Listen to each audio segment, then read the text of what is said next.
I had never ever thought about being a writer because from elementary school to present day, I'm a voracious reader. I read 2 to 3 books a week, and I was in awe of writers when I was young. So I thought, oh my God, I could never do that. So I didn't even think about it.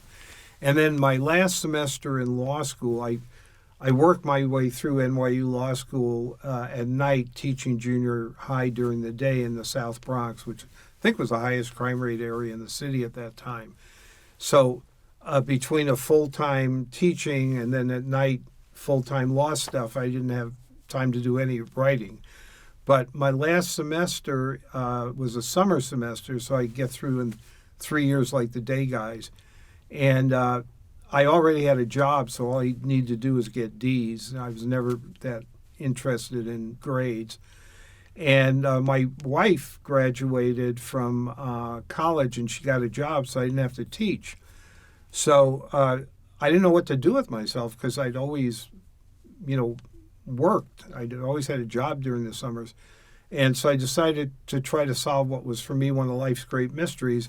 How do those guys fill up 400 pages with words? I couldn't figure out how you could do that.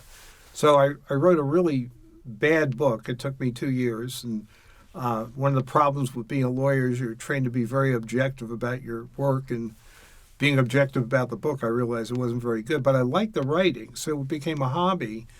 In my 30s, I published a short story, The Girl in the Yellow Bikini, in Mike Shane Mystery Magazine, and I was actually paid $65, So I never thought anyone would ever, buy something I'd written. And so that gave me some self-confidence. And my first job out of law school was clerking for the chief judge of the Oregon Court of Appeals.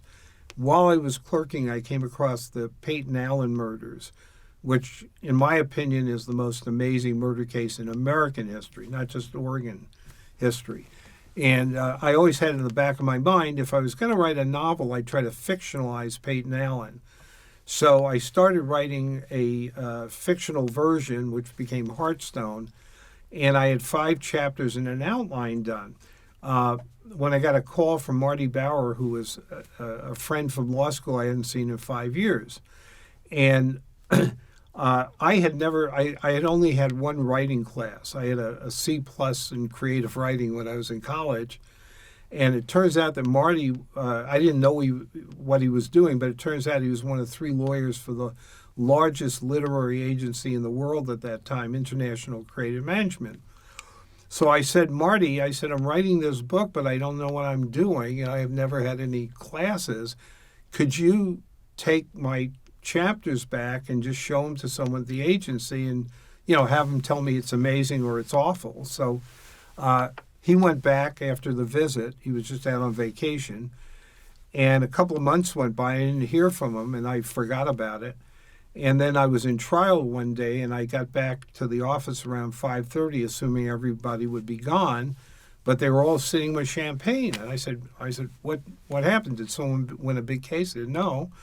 Your agent called, which I didn't know I had one. I said, and they sold your book. So it turns out Marty had liked the chapters. He gave them to an apprentice agent who had never sold a book before.